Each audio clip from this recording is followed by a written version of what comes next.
आज पूरे भारत देश में एसटी/एससी समुदाय के द्वारा भारत बंद का आह्वान किया गया है। क्यों किया गया है, क्या इसके मायने हैं और कारण क्या था जिसकी वजह से इतना बड़ा आंदोलन करने का जरूरत पड़ा, ये जानने के लिए हमारे साथ मृगेंद्र भैया हैं। मृगेंद्र भैया से हम पूछेंगे, ये हमको सारी जानकारी देंगे। भैया नमस्कार। नमस्कार। आप ये बताइए कि आज जो भी आंदोलन हो रहा है ये क्यों हो रहा है, इसके पीछे का क्या कारण है, विस्तृत में हमें समझाइएगा। देखिए 1 अगस्त को सीजेआई ने एक आदेश बोलें, निर्देश बोलें, जो भी बोलें वो किया है। उसमें ये है कि जो एसटी/एससी हैं उसमें क्रीमी लेयर को डिफाइन कर दिया है कि क्रीमी लेयर जो लोग हैं उनको आरक्षण के दायरे से बाहर किया जाए। तो इसको लेकर विरोध चल रहा है पूरे देश में। एसटी/एससी समुदाय के लोग बड़े पैमाने पे विरोध कर रहे हैं। आज बहुत जगह बंद भी रहा पूरे भारत में। हालांकि छत्तीसगढ़ में कुछ कम देखने को मिला, लेकिन बंद रहा। कुल मिलाकर जो आरक्षण है उसमें क्रीमी लेयर, आरक्षण के अंदर आरक्षण, जो क्रीमी लेयर हैं उनको हटाया जाए और जो वास्तविक लोग हैं जिनके लिए आरक्षण बना था उसको उन लोगों को आरक्षण दिया जाए। भैया क्रीमी लेयर क्या चीज़ है, इसे थोड़ा सा विस्तृत में समझा दीजिए। क्रीमी लेयर इसको ऐसे समझ सकते हैं कि एक व्यक्ति जो एसटी, एससी और ओबीसी, आमतौर पे इन्हीं वर्गों के लिए क्रीमी लेयर होता है। उसमें है कि जो एसटी, एससी, ओबीसी हैं वो एक अच्छा जीवन जीते हों, उनकी आर्थिक संपन्नता हो, उन लोगों को क्रीमी लेयर के दायरे में रखा गया। पहले ये 1 लाख रुपए वार्षिक आय वालों तक था। अभी फ़िलहाल 8 लाख रुपए तक जिनकी वार्षिक आय है उनको क्रीमी लेयर के दायरे में रखा गया है। तो वो कैसा रहा आंदोलन और इससे क्या क्या आउटपुट निकल के आ रहे हैं? देखिए आंदोलन तो ये है कि क्रीमी लेयर को लागू नहीं किया जाए। मैं आपको बताऊं कि क्रीमी लेयर के कारण क्या होता है कि जैसे कलेक्टर का बेटा, एसटी/एससी कलेक्टर का बेटा कलेक्टर ही बन जाता है। अपने यहाँ तो बहुत बवाल हुआ था, पीएससी घोटाला, बहुत सारे कलेक्टरों के बेटे आ गए और आईएएस के बेटे आ गए, नेताओं के बेटे आ गए। तो क्रीमी लेयर, हालांकि उसमें क्रीमी लेयर का मामला नहीं है, तो करप्शन का मामला है। लेकिन क्रीमी लेयर में वही हो रहा है कि इस पूरे मामले में जो आरक्षण दिया गया है उसमें जो जेन्युइन लोग हैं, जो एकदम गरीब है, एकदम पिछड़ा है, एकदम शोषित है, दलित है, वो मुख्य धारा से नहीं जुड़ पा रहा है। जबकि क्योंकि आज़ादी को लंबा समय हो गया है, तो इस दौरान जो वर्ग, जो लोग आरक्षण के कारण अच्छी पोजीशन पे पहुंचे थे, अब उन्हीं के परिवार, उन्हीं से जुड़े लोग ही आगे बढ़ पा रहे हैं। जो बहुत सारे लोग जो अभी भी मुख्य धारा से पीछे, वो नहीं जुड़ पा रहे हैं, इसलिए ये विरोध चल रहा है। तो कहीं ना कहीं ये तो ठीक निर्णय होगा, क्योंकि इससे जो लोग वंचित रह गए हैं, जिन्हें आज तक ये सुविधाएं नहीं मिल पाई है जो आरक्षण के तहत मिलनी चाहिए थी, उन तक अब सुविधाएं पहुंचेंगी। तो इसमें फिर क्या समस्या आ रही है? देखिए कोई भी समाज हो, उसको अगर कोई प्रिविलेज दिया जाता है, कोई प्राथमिकता दी जाती है, तो वो चाहता है कि सबको मिलती रहे। अच्छा हो, ज़्यादा अमीर हो, कम अमीर हो, सबको मिलती रहे। विरोध उसी बात का है कि हम, जैसे मान लीजिए कोई एसटी है या कोई एससी है, वो चाहता है कि सभी को मिले। लेकिन जो संविधान की मूल भावना है कि पिछड़ों को आगे करना है, जो बाबा साहब अम्बेडकर की मूल भावना थी, जो हमारे संविधान की मूल भावना थी कि आरक्षण क्यों दिया गया। आरक्षण तो इसीलिए दिया गया ना कि कुछ लोग हैं जो मुख्य धारा से नहीं जुड़ पा रहे हैं, आज भी बहुत पिछड़े हैं, उनके पास संसाधनों की कमी है, वो मजबूत नहीं हो पा रहे हैं, इसलिए आरक्षण दिया गया था।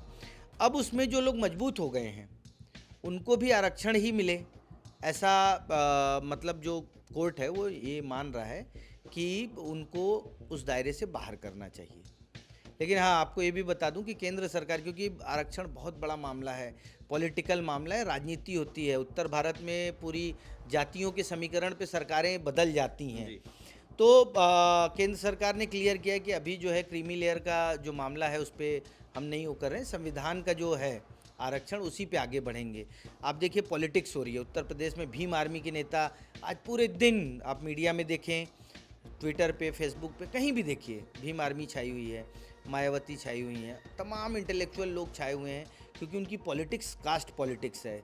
समाजवादी पार्टी, बड़ी बड़ी पार्टियों ने समर्थन दिया, कांग्रेस हो, टीएमसी हो, सभी ने जो इस आंदोलन को, इस विरोध को समर्थन दिया है। तो कुल मिलाकर ये जो देश में जाति वाली पॉलिटिक्स है उसका बहुत बड़ा असर होने वाला है। ये आरक्षण और क्रीमी लेयर को लेकर जो संवैधानिक प्रावधान है वो क्या कहते हैं, उसके बारे में आप थोड़ा सा जानकारी दे दीजिए।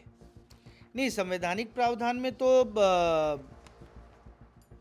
एसटी एससी को एक आबादी के हिसाब से आरक्षण दिया गया है।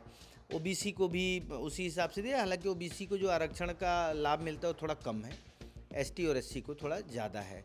उनको परीक्षाओं में है, नौकरी में उनके लिए सीट रिज़र्व है, जो बैकलॉग की भर्तियां होती हैं वो उन सब चीज़ों में फ़ायदा मिलता है, तो इस तरीके का है उनका। तो ये जो राजनीति चल रही है इसको लेकर पूरे देश में, कहाँ कहाँ पे क्या उसके मायने हैं और इससे क्या फ़र्क पड़ता है देश को, इसके बारे में थोड़ा सा आप समझाइए। देखिए, अभी चुनाव आयोग ने जम्मू कश्मीर और हरियाणा में इलेक्शन की घोषणा कर दी। आने वाले समय में महाराष्ट्र में चुनाव होगा, बिहार झारखंड में चुनाव होगा, और ये जो राज्य हैं वो थोड़ा पॉलिटिकल कॉन्शियस राज्य हैं, और यहाँ जाति की पॉलिटिक्स बहुत प्रभावी रही है। भीमराव अंबेडकर खुद ही महाराष्ट्र से आते थे। उत्तर प्रदेश, अब बिहार को देखिए, बिहार में ये नीतीश सरकार ने जब आरजेडी के साथ थी तो जातिगत जनगणना टाइप का काम किया था। कांग्रेस जो है जातिगत जनगणना की बात कर रही है, जी, बोल रही है कि हमारी सरकार आएगी तो हम जातिगत जनगणना कराएंगे, देश में कराएंगे। अभी जम्मू कश्मीर में पहली बार चुनाव होने वाला है आर्टिकल 370 हटने के बाद, तो वहाँ क्या समीकरण बनते हैं, ये सब बहुत महत्वपूर्ण रहेंगे। इसलिए पॉलिटिकल पार्टी जो हैं इसके पक्ष और विपक्ष में खड़ी हैं। हालांकि विरोध तो कोई नहीं कर रहा है, प्रदर्शन चल रहा है। अब केंद्र सरकार अगर क्रीमी लेयर को लागू कर देती है तब हो सकता है कि कुछ अलग परिणाम सामने आए, कुछ और मुद्दे बने। तो सुप्रीम कोर्ट का ये जो निर्णय है, आपको क्या लगता है, केंद्र सरकार इसको अभी जैसा आप बता रहे हैं कि बहुत ही सामने चुनाव है कई सारे राज्य में, तो इसको लागू करेगी या नहीं करेगी, क्या लगता है आपको? अब ये तो केंद्र सरकार पे निर्भर करता है, लेकिन मेरा मानना है अभी जो केंद्र सरकार का स्टैंड आया है कि जो भीमराव अंबेडकर जी का संविधान था या अपना मूल संविधान है, उसमें क्रीमी लेयर का कोई प्रावधान नहीं है।